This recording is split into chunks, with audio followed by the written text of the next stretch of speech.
better will come out of it. So we know, there's also forgiveness. God forgive them because they do not know what they're doing. We forgive those who have wronged us this year. But we also want those whom we have wronged to forgive us at this time. Things are bad.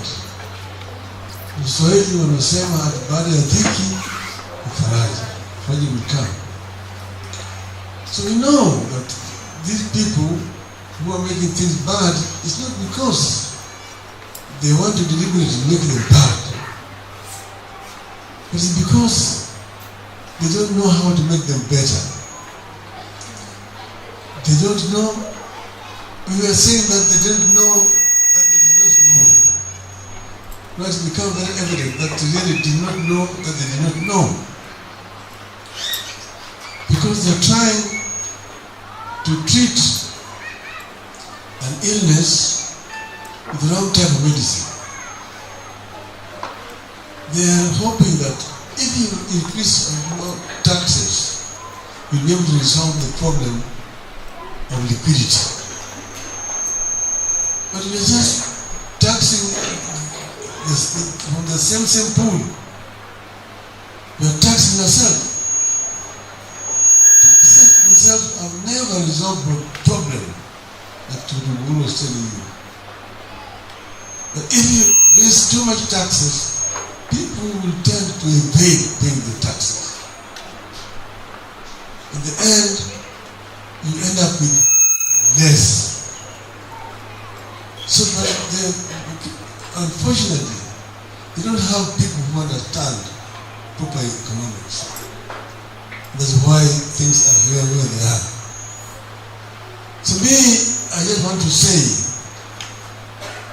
Lord forgive them because they do not know what they are doing.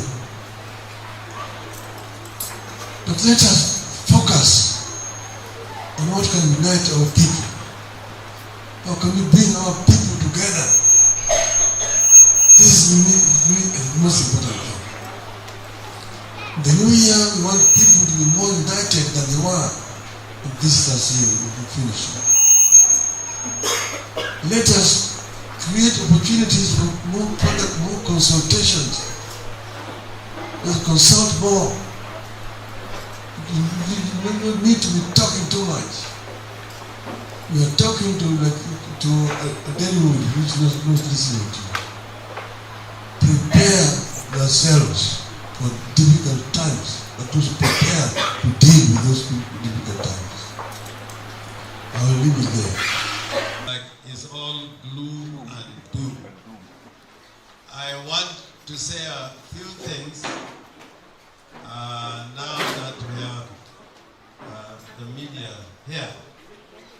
And I wanted to say something about Kenya in comparison with what is happening in the rest part of the world. Ruto all the time is telling us that Kenya is not doing well because of the world economy, because there's a war in Ukraine, and lately has been saying because there's a war in the Middle East. But if you compare what is happening in our neighborhood, in Africa, in the Horn of Africa, we can determine whether Ruto is telling us the truth or whether he is lying. There's an American president called George Herbert Bush who talked about voodoo economics. I can say without fear of contradiction that Ruto's economics, if you may call it Rutonomics, is just jungle economics. And the reason why I'm saying this, and Kenyans, sometimes when we make decisions and we're crying about the economy, we should look at the neighborhood and what our neighbors are doing.